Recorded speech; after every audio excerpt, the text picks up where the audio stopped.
Hello, welcome to yesterday's Airlines. Gemini Jets has announced their April announcements, as you probably know, especially if you keep an eye on this channel, because along with the announcements came some price rises, which I did a video about a day or two ago.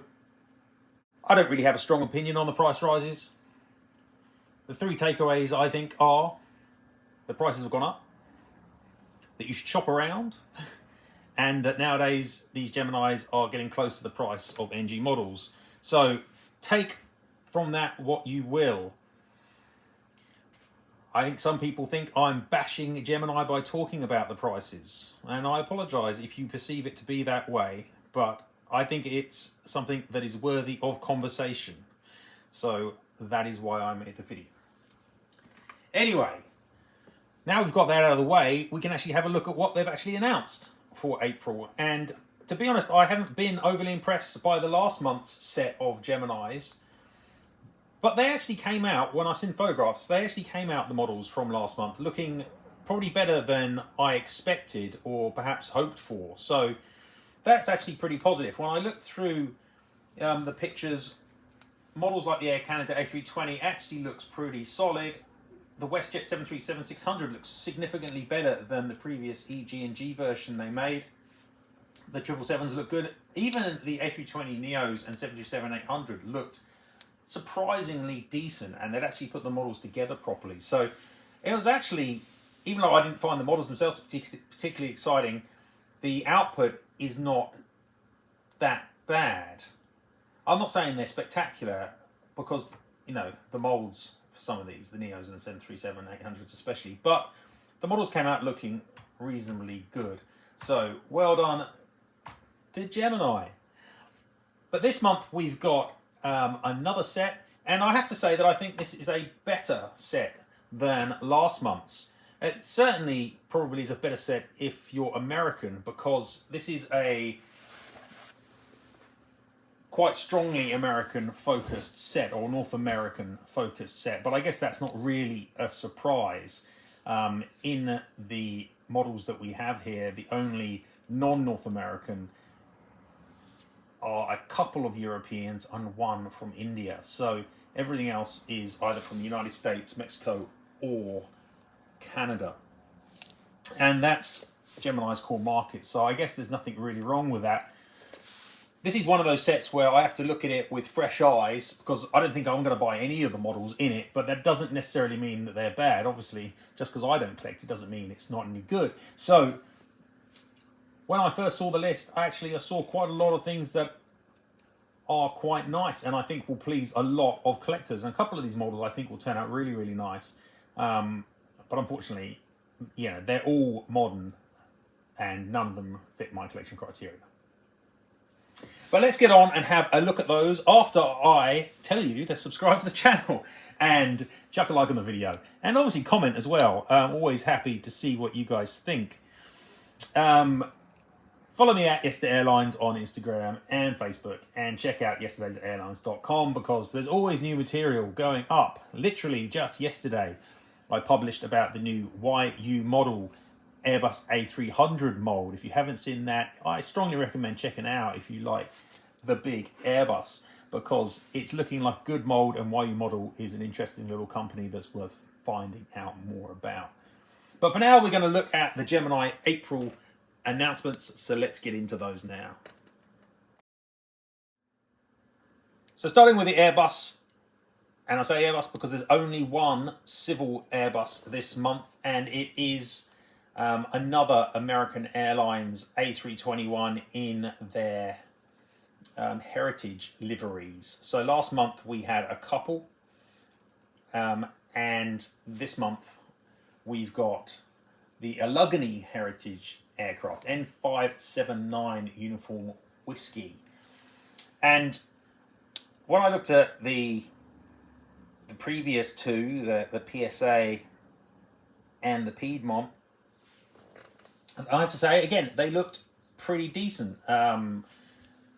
It's not the most amazing mold, but it's solid, and they looked okay. And the printing looked generally pretty good as well. I have to say, I think probably the PSA one looks slightly better than the Piedmont.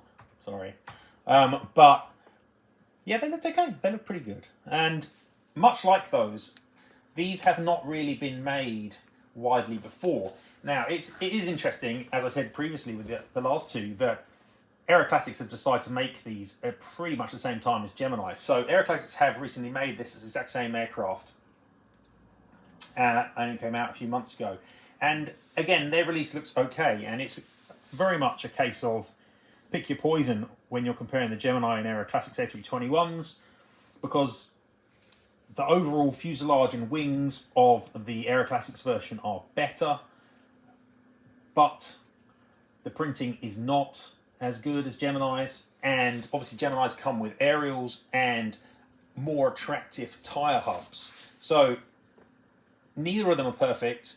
It really depends what aspects you prefer as to which you get. And obviously the Gemini's are probably much more widely available as well.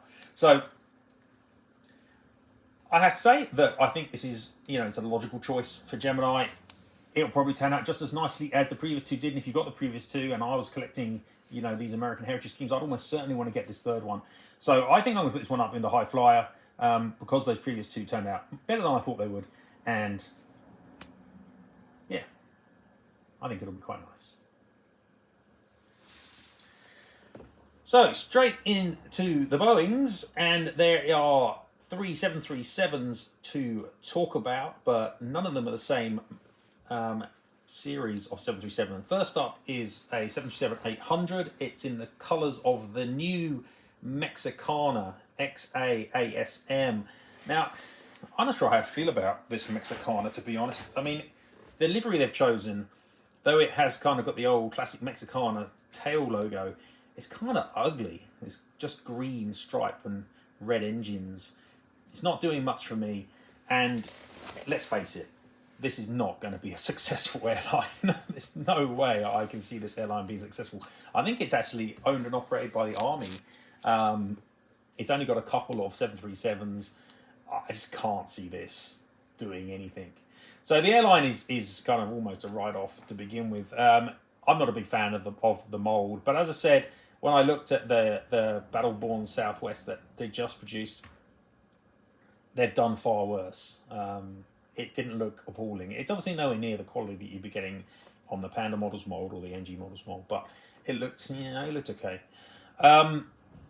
Yeah, I'd say that I'm going to put this one into workhorse. Mainly, it is unique. It is unique, and so that elevates up the mold, which I don't really think is particularly good. But the whole package here is not thrilling me because I don't think the airline is particularly interesting or likely to survive very long. The next 737 is a MAX 8, and this one actually is going to be super nice, I think. First off, it's Air India Express VT-BXA, so it's an airline that hasn't been covered very much in 400 scale. There have been previously a selection, I think they were made by Phoenix, of old Phoenix Air India Express 737-800s that were made quite a long time ago, and they all look quite nice. This one's in the new Air India Express scheme, which is obviously based on the new Air India scheme. I really like it. I like the other Air India scheme. I really like this one too. I really like the colours as well. I like the orange. I mean, it obviously goes with the flag. I think it's a really nice scheme, and nobody else has announced this. And I like the Gemini JC Max 8 as well. I think that's decent. So as long as they put this all together well, I think this has got really good, a good chance of being an excellent model. And India is a country whose aviation scene interests me in the same way that China's does. It's growing, it's vibrant, there's new airlines, it's interesting in that regard. So, it almost makes me tempted to expand into collecting Indian airliners, which I really can't do. But yeah, I like this one. I like it. I think it's going to be a good model, good mold, nice choice, supersonic. The next 737 is United Airlines. This one's far more in Gemini territory than Air India usually would be. This one is wearing the current scheme. It's a MAX 9, N37555 is the reg. And it's interesting and surprising that there haven't been more MAX 9s made. There have been a few, but all wearing the previous United scheme, except for one. which is made by Aero Classics in 2019, wearing the current colours. Now, I'd say it's wearing the current colours. That's a little bit of a lie, because Aero Classics, as is often the case for them, made a right mess of the colours by making it really dark. And if you look at the aircraft, the tail and the engines and the tires, they're so dark, far darker than the actual aircraft. So it's almost like a fantasy scheme. It's so dark. But, you know, that's not the only issue with that Aero Classics Max mold. I'm not going to go into it. The whole thing is a bit of a misshapen mess in a range of places. So it's not a great mold to begin with. This one will be far better, and obviously has no competition because nobody else has made it. So again, it's a really good selection choice by Gemini. I think it'll look nice. Gemini have made a United Max 9 previously, but wearing the previous scheme to this one. And that model looked pretty decent as well. I hope that, you know, this turns out really nicely and doesn't have any QC issues. Again, I think this one will sell super well in the market that they're aiming at. And again, it should be a supersonic model, assuming that Gemini put it together well and the print is done properly and so on and so forth. So yeah, I'll put it in supersonic because I haven't seen any reason not to. Next is a Delta 757-200. This one is wearing the current scheme, N683DA, but it doesn't have winglets. There have been quite a few releases of Delta 75s by Gemini in this scheme, but they've all had winglets before, except, that is, for one which was made way back, in 2007. They made one wearing this scheme without winglets. But they had the old chunky landing gear on it. This one's got the newer landing gear on it. You have to say that, obviously, NG have already made this before, and their mold is better. But I get the feeling that there's almost limitless market for Delta 757s, and I've seen various people who are quite excited to get another one. So, hey, there's nothing wrong with that.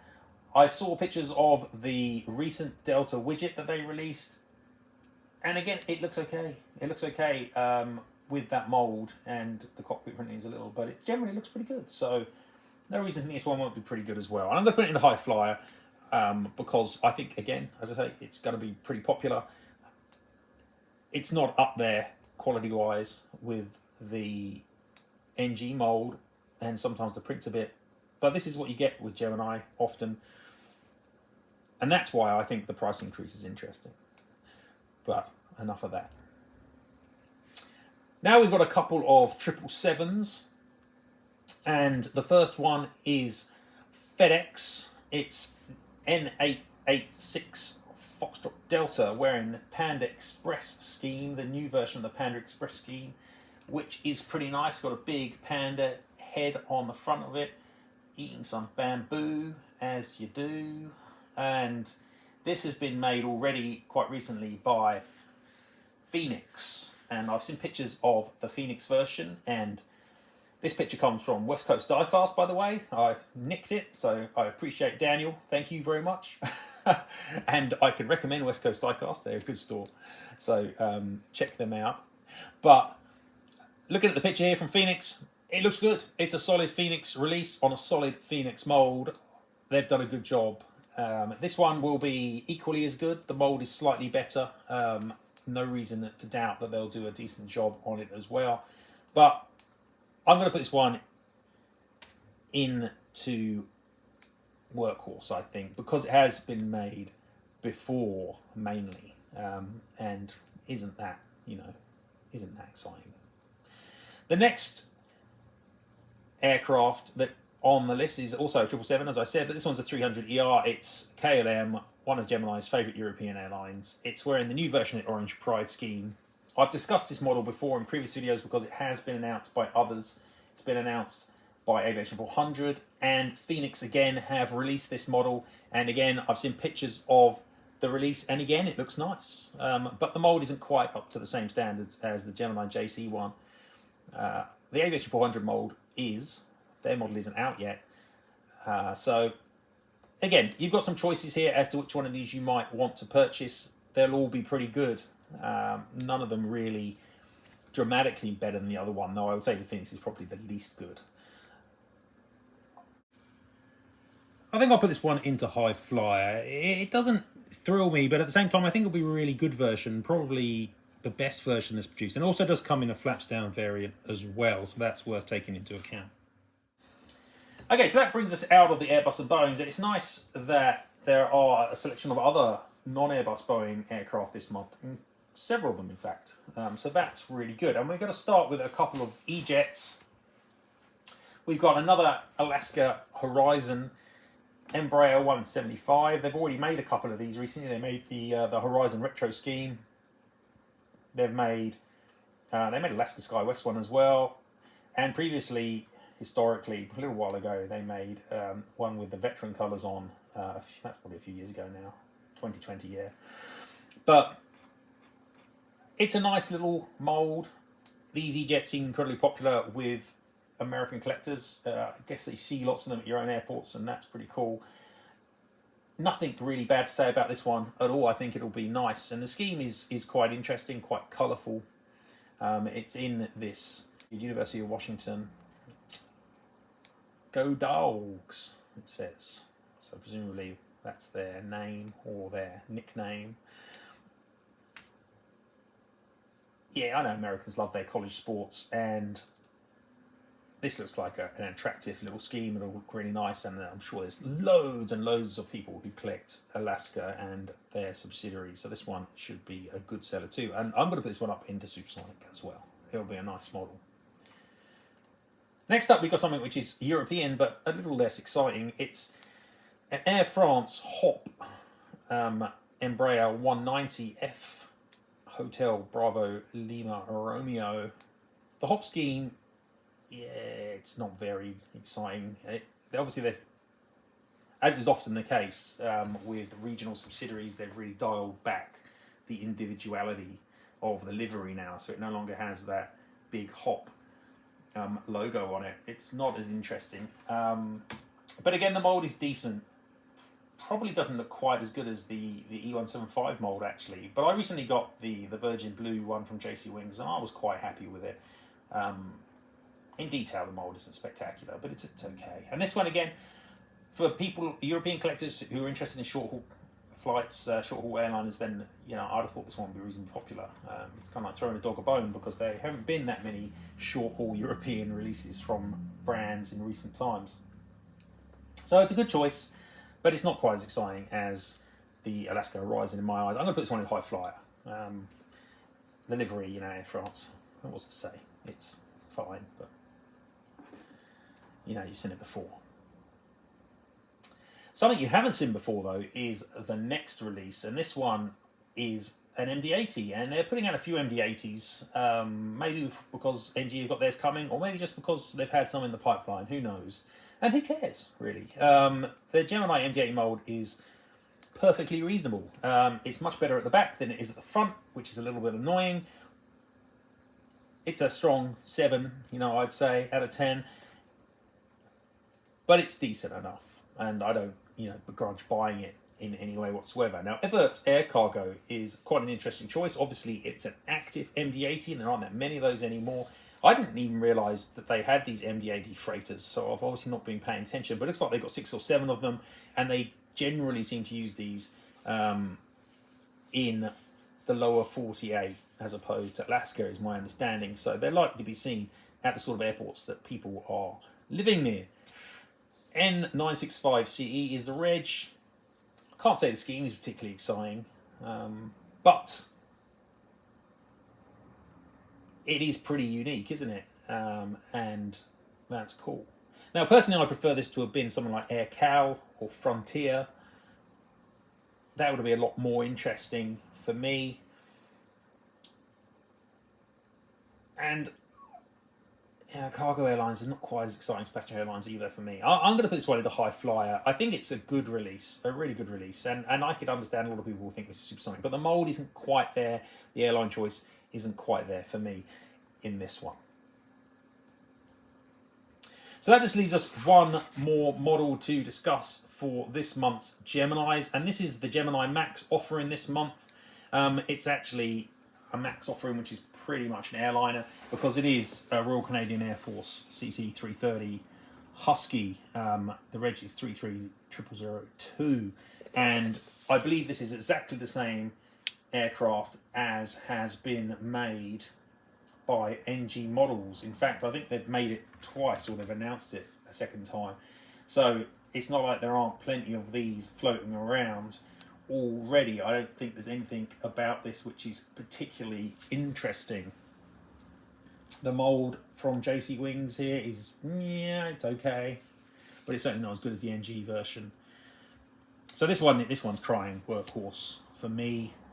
I think that if you collected RCAF stuff, you probably got one of the earlier NG releases. In fact, I was annoyed that NG decided to make 2 of them, to be honest. It seemed unnecessary. So now we've got a third. Yeah, I'll workhorse that one. But overall, looking at this release set, there's some really strong stuff here. Now, if you're from Asia, or arguably from anywhere that's not North America, then you might disagree. But there are some good choices. I think the Air India Express 737 MAX 8 is lovely, or should be anyway. And I like a lot of the US choices here as well. The United MAX is going to be great. I like that Horizon E-Jet. And even the really kind of standard models like the Allegheny Heritage livery on the A321 and Delta 757, you know, they're really kind of standard. Even those should be good fleet builders for collectors of those airlines, of which there are lots. So good choices, decent set from Gemini, very Gemini set. But it does, you know, on the other flip side, it does make you glad that there are other brands out there, because obviously Gemini focuses so strongly on a very small chunk of global aviation. And for all the criticism of NG and other brands in terms of what they produce, they are producing more diversity than this. So, good month. Has its limits, but a good month. Well done. And that's it from me. I'll see you next time. I do still plan on doing that jcwings video, but I know Phoenix have also made their announcements, so that might slip behind the Phoenix video, but we'll see. And I'll see you next time. Goodbye from yesterday's Airlines.